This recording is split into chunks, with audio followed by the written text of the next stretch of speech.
Welcome back. Our next speaker tried several times to weasel out of speaking at this conference. Ignored our pleas, tried to change the venue, tried to argue that he had nothing to offer. But there's that parable in Luke about the widow, who keeps after the judge until he finally agrees to hear her case. Lest by her continual coming she weary me, and we wearied him from all directions. But I have the ultimate leverage on this guy. He's married to my sister, so I worked to him, and he's here. Believe me. Judge David Fuhry is a judge of common pleas for Geauga County, Ohio. From the bench, he handles civil, domestic, and criminal cases, and sees a bit of life that most of us are thankfully spared. Geauga County was a rural county when Dave grew up there. It's, like many other places, increasingly a suburb of Cleveland. But I spent some time there. You can still sit on the front porch of the Fuhry home and watch the Amish buggies working their way up the incline on a Saturday night and watch the truckers work past them, probably skirting the scales. So it's a mixture of a rural community and a growing suburb. What kind of judge is Judge Fuhry? He campaigns as firm, fair Fuhry. And I can say I've had the privilege of seeing him in action, but not at the bench. There's a little story. It was about 4 years ago, but it might be 5. We were headed out to the Chesterton Conference, Dale's Chesterton Conference in Minneapolis, and we stopped at the Fuhry place overnight because it's on the way from Rochester. And it's very late in the evening, and actually it's early in the morning. Their hound dog had just had little puppies, and lay in the barn. These little blind, whimpering pups, working to get their nourishment. The more aggressive ones were doing quite well. They were greedily crowding out the weaker ones and the tiny ones. And the mother was awful. I mean, she was last survival of the fittest. She didn't want to be bothered with the weak ones, and that didn't sit right with Dave and Mary Lou. So, they were bent over in the barn there, over in the straw, urging the little weak ones forward, and try to get Mom to do her duty by them. And they worked, pushing these little ones toward the breast for hours, and well past bedtime in that part of the country, and well past my bedtime, because I went to bed and left them out there. I don't know how late they were out there. And I realized later, you think of these little incidents, and I realized later what I was seeing. I was seeing firm, fair Fuhry in action, meting out justice with mercy. It's the greatest pleasure to welcome, as our next speaker, Judge David Fuhry, Parkman, Ohio.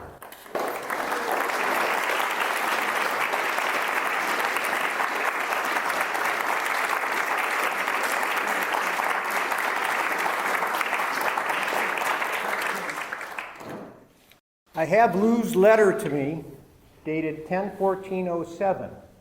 Dear Dave, I know you think I'm kidding about speaking at our next Chesterton Conference in the fall of 2008. So bear with me as I explain further. And he goes on. You don't need to be an expert. Chesterton believed the common man. He summed it up by saying, with a Chesterton quote, if a thing is worth doing, it's worth doing badly. So, I'm going to hope to do better than badly, but I'll settle for whatever Chesterton would qualify as befitting that quote. Well, as a backdrop to my topic, I'm going to try to assemble a few jurors here this morning, thus the array up here. And the reason for this will hopefully become evident as we move along. But before calling our prospective jurors, I want to give you a brief introduction to our jury system. I think that's in order, and my topic is, and it's an interesting one, Chesterton on the law, specifically how would he view our jury system today? Would he seek to abolish them like many of the legal functionaries are seeking to do? Well, first, our legal system here in this country and in Canada, except for rare exception, is based on the legal system of England. We imported it from England when the colonies were established. Our entire legal system, in fact, is based upon English law, and the American Revolution, oddly enough, wasn't a rebellion against that law. It was to vindicate that law. In fact, the American Revolution was aimed at preserving rights that had been hard fought and won by English citizens. In this sense, the American Revolution has been characterized as a conservative revolution, not to establish new rights, but to simply preserve what had already been won. Now, the English legal system is based on a peculiar body of law known as the English common law. It consists of a multitude of general principles developed by English judges on a case-by-cases over years, I mean many years, many, even centuries. Those principles have been distilled from the principles set forth by the English judges over a great deal of time. They're not statutes that we typically regard as the law enacted by a legislature. They're general principles. We deal with this common law every day in this country, every state, I should say, except Louisiana is curious. It has a French legal basis. That legal basis was inherited from the continent. It's called the civil law as opposed to the common law. It has this curiosity to it. The civil law was designed to try to anticipate every situation that might arise and create a regulation to cover it and to guide conduct so that there would be certainty. The common law, on the other hand, just presented a set of general principles of general application to be enforced by juries. Thus, the civil law is much longer, a lot more laws. Louisiana has the distinction of having the longest state constitution in the Union by far. I'm told that only a few people have read the thing. Of course, Quebec is also civil law.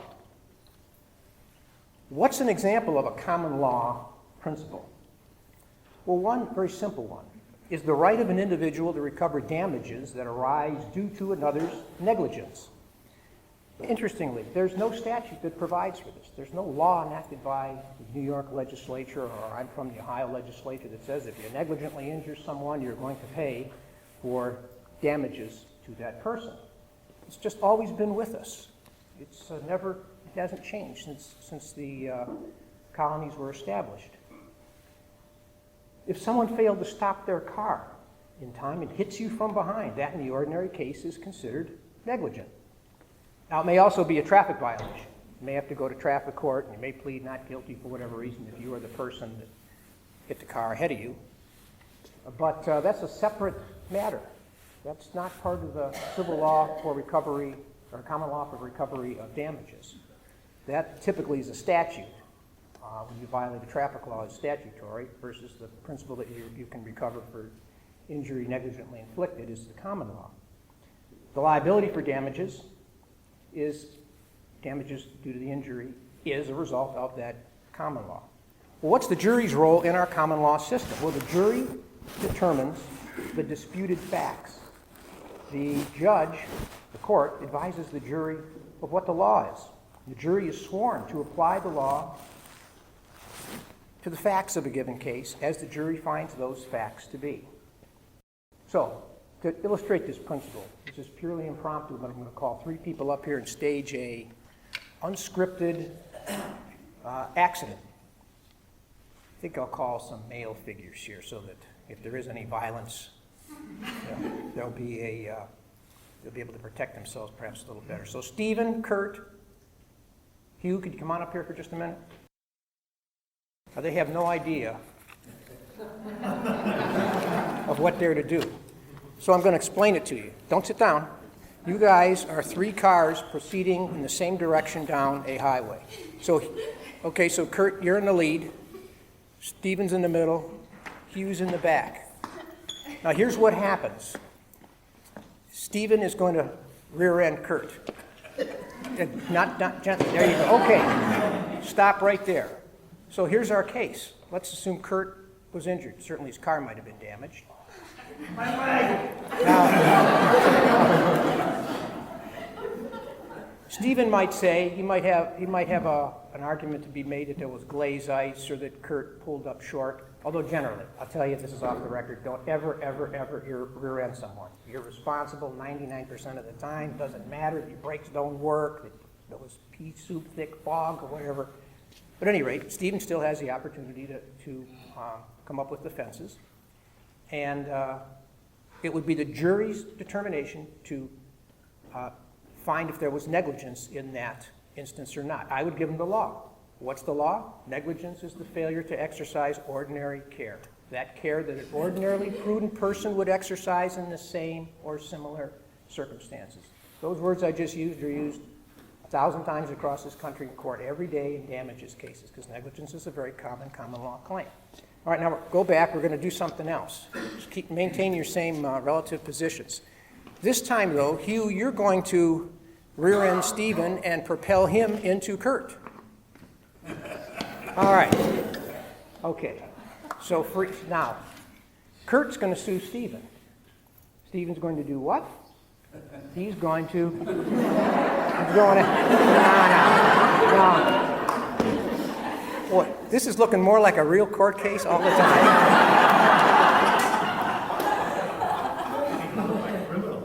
Now, Stephen, let's assume, maintains that Hugh propelled him into Kurt so that he was not negligent. However, Kurt points out that Hugh, we're just going to assume, hypothetically, I wouldn't say that you personally would do this. He runs right after he hits Stephen, he's gone. Kurt doesn't see him, nobody else sees him, just Stephen. And Hugh points to the fact that the rear end of Stephen's car seems to have no or minimal damage, and what does appear there seems to be pre-existing. Stephen claims that's not pre-existing damage. There was a guy there. He hit me. He propelled me into Kurt. So you now are the jurors. You decide that disputed fact. Everyone get that? I think it's pretty simple. And let me tell you this too. Many jurors, you guys can have a seat now. You'll be back up because you're going to be up here. Well done, I think.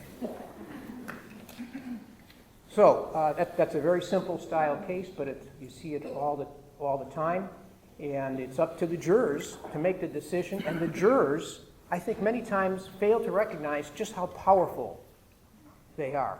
And I enjoy it when I see a lawyer, and I know we have Bob Burks here. He's a trial lawyer. Talking to him a little earlier.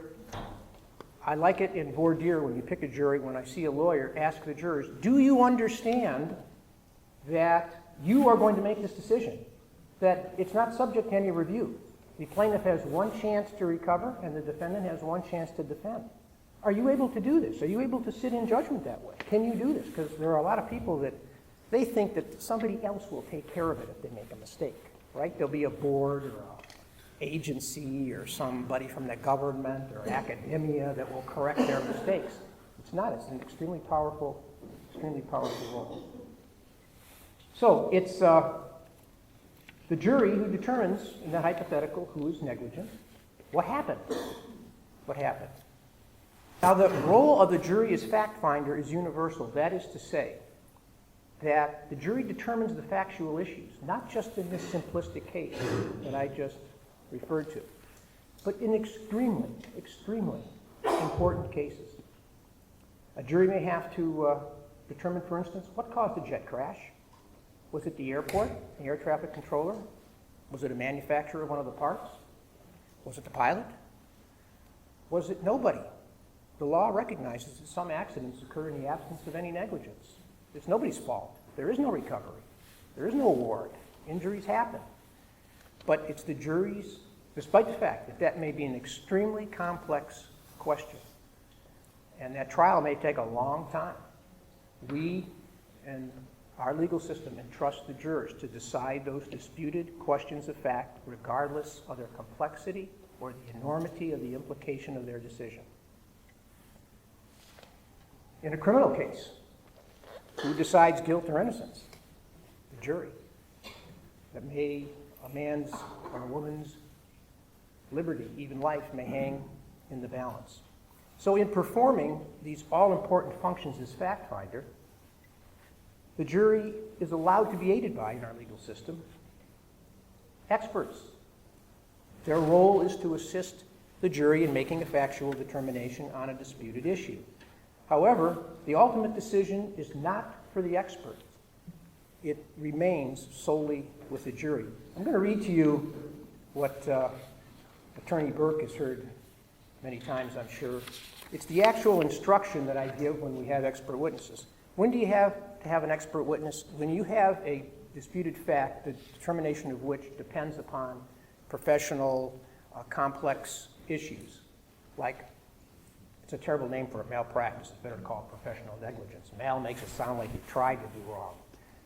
Professional negligence, this airplane crash, unless it's a matter involving something that the ordinary person doesn't need an expert to testify on, you need experts to guide you. But again, it's the jury who makes the ultimate decision. Let me give you another example. If a lady rolls off a gurney in a hospital and falls on the ground because she's unattended and the sides weren't up, does that require an expert to establish negligence? No. We can look at it and we know, we can tell. You don't need an expert. But whether or not a doctor performed an intricate neurosurgery within the standard of care of similarly situated professionals doing the same type of operation, that takes some expert testimony. So here's what I read to the jury right before they go into deliberations. Now, ladies and gentlemen of the jury, what about expert witnesses? Well, normally a witness may not express an opinion. However, one who follows a profession may express his or her opinion because of his or her education, knowledge, and experience. Such testimony is admitted for whatever assistance it may provide to help you arrive at a just verdict. Questions have been asked of the expert witnesses in this case. As with other witnesses, on you alone rests the duty of deciding what weight to give to the testimony of an expert witness. In determining the weight to give to such testimony, consider the expert's skill, experience, knowledge, veracity, familiarity with the facts of this case, and the usual rules for testing credibility or believability in deciding the weight to give to the testimony. But again, it's up to the jury. Now, juries are a time-honored institution. They've developed over hundreds of years of legal history. While they traditionally consist of 12 people for a criminal trial, in many civil trials, the number is reduced to 8. Even some civil trials in some states, or criminal trials, they allow lesser than 12 for misdemeanors. And in some states, as few as 6 jurors, especially where it's just money involved. The criminal, there's constitutional guarantees for criminal defendants that are more stringent than in civil cases. Big example. What's the measure of proof, standard of proof in a criminal case? Beyond a reasonable doubt. Measure of proof in a civil case? A preponderance of the evidence, meaning more likely than not that that there was negligence, for instance. Now, use of the jury for deciding cases has come under a lot of criticism from time to time. The argument's made that the jurors are ill-equipped to decide issues that involve complex medical, legal, scientific judgments. Well, are the critics right in their assessment? And yes, GK's expressed an opinion on it. But let's pick our jury and review his thoughts, then draw our own conclusions. So I'm going to ask Madam Bailiff, Vicki, to come forward. By the way, all the cards of the saints back there, you notice there's one for almost every calling, including notary publics. I'm going to look for one for bailiff.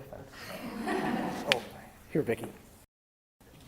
Hear ye, hear ye. This session of the Geauga County Court of Common Pleas is called to order this 27th day of September 2008. The Honorable David L. Fuhry presiding. Will the prospective jurors please approach and remain standing before the assigned seat of each. This is scripted a little bit.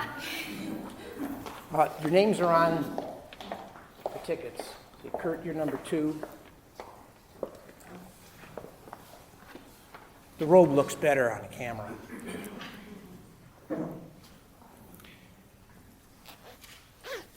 All right, thank you, Madam Bailiff. Good morning, good afternoon, prospective jurors. Thank you for responding to the summons to be here today. If you're selected to hear this case, I'm going to tell you it's a criminal case as opposed to a civil one for damages. It's called The People Against Lou Horvath.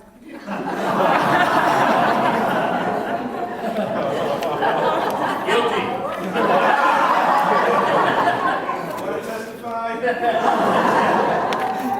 Bailiff, remove the catcallers from the gallery.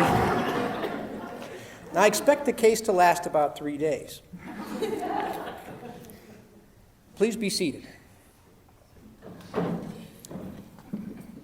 I'm going to ask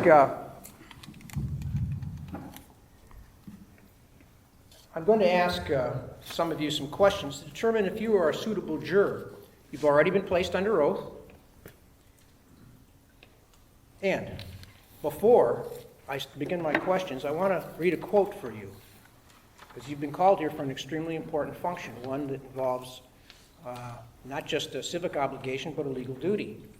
I know that many of you have responded on your jury questionnaires preliminary to this case that you are busy, you have other things to do, and I haven't excused you.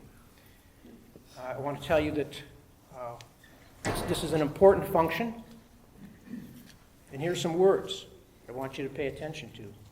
The wisdom of our sages and the blood of our heroes has been devoted to the attainment of trial by jury. It should be the creed of our political faith. And I want to remind you that those words are not mine. They are Thomas Jefferson's from his first inaugural address in 1801. So, having asked you that, or made mention of that, I want you to keep in mind how important your function is here today. So I want to start with you, juror number 1. Is there any reason you should not serve? I have a letter from my boss that I'm needed at the company. It's our busy season, and it would be very difficult to replace me because my job is highly technical. Okay, sit down. So your job is very important and highly technical. Okay, well, listen, I understand you may be difficult to replace, but this is an important function too. Is there any other reason you shouldn't serve? None that I can think of at the moment. The moment is over.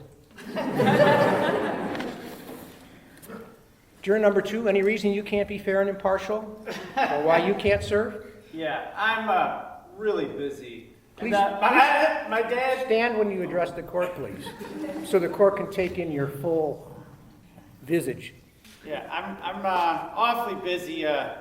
Plus, my dad wanted me to remind you that he gave you a little money on your last campaign. Said that'd get me out of jury duty. Your dad contributed to my campaign? Well, that's a serendipity. Well, he was wrong. You have to stay out. Sit down. You're staying. Now, juror number 3, how about you? I'm a teacher, and we're approaching finals this week. It's critical that I be in school at this time to give meaning to the education process. So I ask to be excused. it's critical to the education process? Yes.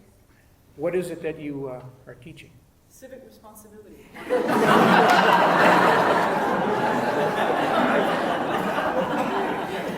I'm afraid you're going to have to stay, and since you sat down, I see you anticipated my response. Now, juror number 4, is there a reason you shouldn't serve? I'm Amish. It's part of our religion to not stand in judgment of one another. Therefore, I ask to be excused. So you're Amish, are you? Yes.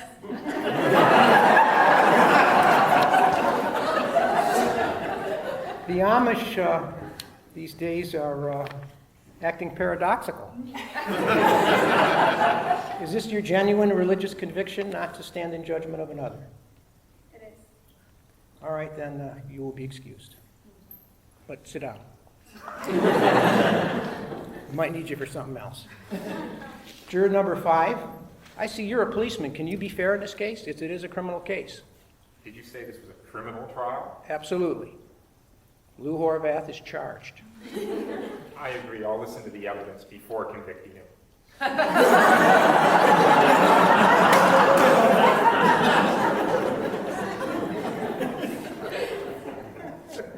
know, that doesn't sound fair to me. It sounds like you're prejudging the defendant. You have to be impartial and set aside any preconceptions or biases that you have. Are you able to do that? What? Well, it is Lou Horvath. Do you think you can set aside your prejudice and hear the case fairly? I understand it's my duty to do so. So I agree I'll hear and decide the case fairly. Okay, we got another juror. Sit down.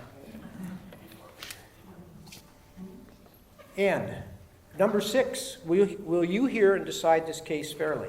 Well, I'm afraid I'm unqualified. I know there'll be rules of law to follow and some complicated evidence like ballistics, DNA matching, fingerprints, I don't know what all else, and I didn't do too well in school. I can't understand all the technicalities. The case should be submitted to trained experts with experience in such matters. I wish to be excused. All right, well, I'll get back to you in a few moments. Have a seat, juror number 6, and I'll also get back to you, number 7. So, juror number 6 has expressed the argument that's been brought up time and time again, that the jury system should be altogether done away with. How would Chesterton respond to this argument? That is that the issues to be decided in litigation are too complicated for ordinary lay people. Well, let's take a look at his views in general, and this has already been done by Dale Alquist in 2005, the summer edition of the Ave Maria Law Review. He wrote a piece called G.K. Chesterton and his uncommonly sensible vision on the law. And in it, Dale takes the position that Chesterton would have made a good lawyer because he had a passion for justice, he had a keen understanding of the law, and he loved to argue. He went on to maintain that Chesterton would have made a great judge or justice because he recognized a dual threat posed by the judiciary. First, the threat of unrestrained judicial activism, as in where a judge legislates versus applying the law as it exists. And one interesting aside on that thought, there was a very interesting piece that Chesterton wrote where he was critical of the judge who, when he heard both sides of an argument from the lawyers, would simply out of arrogance of some sort, would want to come up with a third version, even if it didn't follow the law, but simply because he felt duty-bound to be more ingenious and creative in coming up with a conclusion than the two lawyers. Second, he cites the failure of the judiciary to be flexible in exceptional cases when faced with inflexible rules that attempt to micromanage behavior in small matters. And I think, without perhaps even realizing the nuances between civil and the common law, the civil law system, as they have in France and Louisiana, where they try to micromanage things, and the common law, where there are just general principles. If you look at the law of Louisiana, it will tell you it is negligent to drive up a railroad crossing if it's past sunset. But it is not negligent if you do it before sunset. The trouble with trying to create those hard and fast rules is that if you have a day where it's cloudy and dark and blustery, maybe it is negligent to drive up that railroad crossing, drive over it before sunset. It's too hard of a rule. It's trying to micromanage. And the common law has the broad principle behind it. So the positions taken by Dale in his writing, I suggest, are very defensible. And in fact, I think they're right on. Now, I want to note, too, what does Chesterton think about our law in general? He did write directly on the jury system, which I'll get to in a moment. But he also will give a little bit of an insight vis-a-vis the fact that he played a role in a couple of plays where he played the part of a judge. And these are really well cited and described in Joseph Pierce's Wisdom and Innocence, the book that's being raffled off. He did this at least 2 times. In January of 1914, he starred as a judge in a play based upon Dickens' last unfinished novel called The Mystery of Edwin Drood. And that play was designed to raise money for, he was then deceased, Dickens was, his impoverished grandchildren. It was based on an all-star cast that included G.K. as judge, his brother Cecil played the prosecutor, or rather defense counsel, and Cecil's fiancée played a role. Her name was Ada Jones.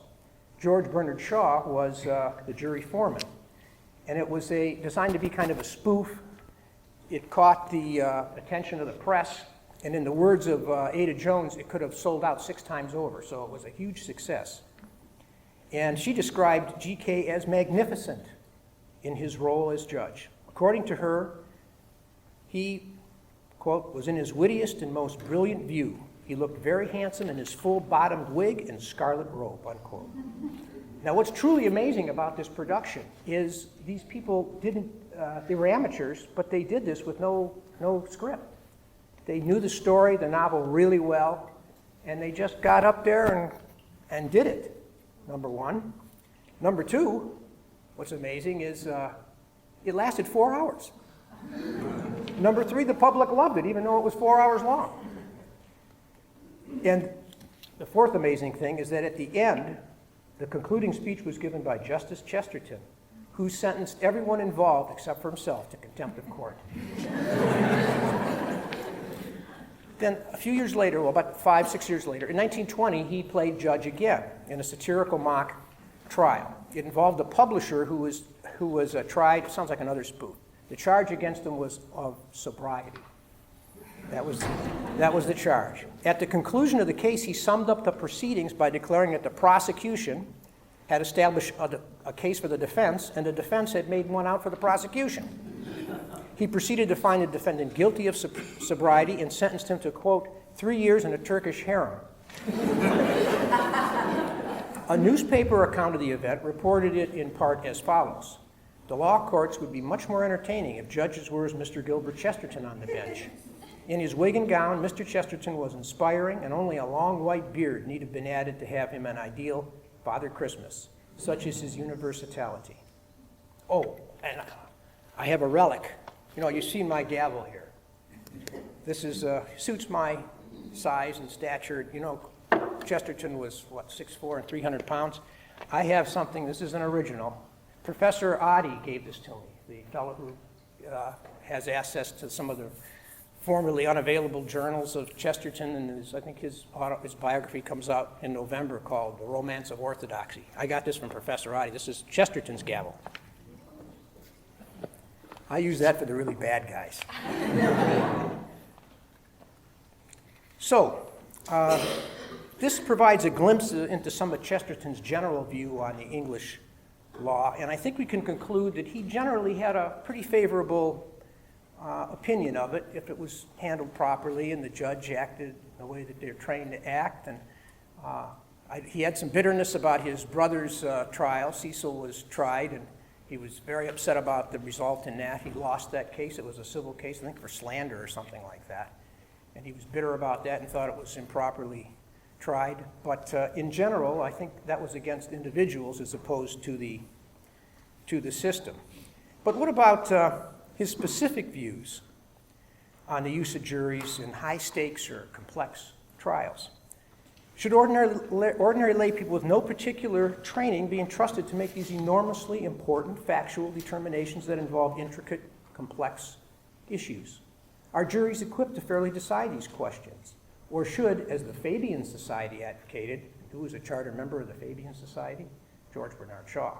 They believe experts should be trusted in society for all kinds of things, not just to resolve legal cases. Should these cases be decided by experts in a particular branch of science involved, or at least by trained jurists or court functionaries? Chesterton responded with his customary penetrating analysis. This was in an essay that was published in 1909 in Tremendous Trifles, which was an anthology of his columns. This was really a column that he published in one of the papers he wrote for, and he it was brought on by his own service in a criminal trial, where he was called to serve and did jury duty in a criminal trial. He pretty well summed up his position in one telling paragraph, and it goes like this. The trend of our epoch up to this time has been consistently towards socialism and professionalism. We tend to have trained soldiers because they fight better, trained singers because they sing better, trained dancers because they dance better, specially instructed laughers because they laugh better, and so on and so on. The principle has been applied to law and politics by innumerable modern writers. Many Fabians have insisted that a greater part of our political work should be performed by experts. Many legalists have declared that the untrained jury should be altogether supplanted by the trained judge. Okay, now, I have a question. Is this attitude of his a sign of anti-intellectualism on Chesterton's part? Could it be that Chesterton, a great thinker, a great writer, commentator, debater, humorist, essayist, author, playwright, all-around man of letters, is prejudiced against intellectuals? Or is he anti-intellectual? Is he against experts? And the answer is no. Chesterton doesn't oppose experts because they're educated and trained. He opposes them, and he opposes turning over decisions to them, either to experts or trained legal functionaries, for an extremely perceptive reason, I think, and that is that reason holds true today, even though it's been about 100 years since this column was written. He refers to a paradox, there's that word again, with respect to experts and their opinions. This is what he says. Now, one of 4 or 5 paradoxes, which should be taught to every infant prattling at his mother's knee, is the following: that the more a man looks at a thing, the less he can see it. The more a man learns a thing, the less he knows it. The Fabian argument of the expert, that the man who is trained should be the man who is trusted, would be absolutely unanswerable if it were really true, that a man who studied a thing and practiced it every day went on seeing more and more of its significance. But he does not. He goes on seeing less and less of its significance. In the same way, alas, we all go on every day unless we are continually goading ourselves into gratitude and humility, seeing less and less of the significance of the sky or the stones.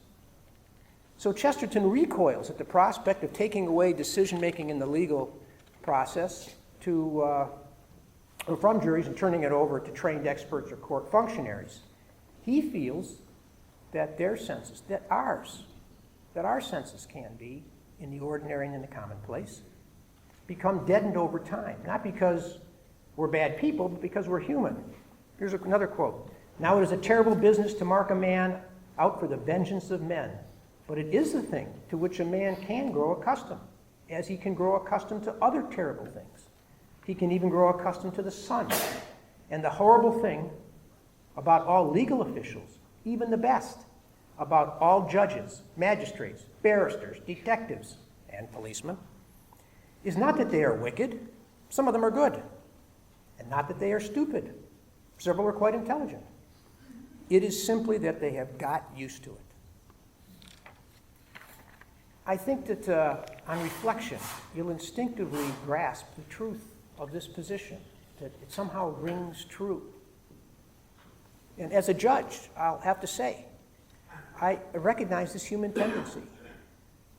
The defendant sits there. That's where the guilty guy sits. I once had a lawyer.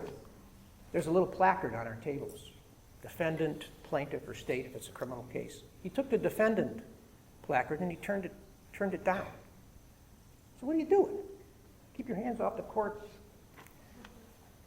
furniture. He said, I don't want to be branded as the defendant. Why? It's this very reason. Policemen tell the truth. We know that. They generally tell the truth. Defendants are guilty. We just get used to this idea. And we assume that we infer that as fact. But let's take a further inquiry. And when I took this topic up, I thought, hey, I'm done now. This is what Chesterton thinks. That's all I need to do. But what I wanted to know, what was a gnawing little voice inside me, We know that he believes the jury system, and he's suspicious of experts because they prejudge. They're blinded by familiarity. They're guilty of assuming too much. Their analysis is less of an analysis and more of a cursory review. They reach conclusions in a formulaic, perfunctory manner. We tend to agree with his views. Instinctively, we recognize that his views on experts are plausible. But the further inquiry is, why do experts see less and less of the significance of a thing the more he or she studies it? Why do they, as Chesterton said in that column, quote, get used to it, unquote, to the extent that they draw the wrong conclusion about the thing that the expert presumably knows more about than the overwhelming majority of mankind? Well, he gives us some tantalizing hints. And what's really interesting to me is the things that we've heard thus far today. I'm out there listening like you are, and the things that Joseph Pierce and Professor Edelman there. I hear these echoes that ring true to me and that are related to this inquiry. He harkens back to a favorite theme of his, and that is that we tend to lose our sense of wonder over time. This loss of wonder or lack of astonishment, it leads to a kind of cynicism or even arrogance. In his writing, he compares experts to us, non-experts, us ordinary people. Experts see less of a thing's significance even as they see it.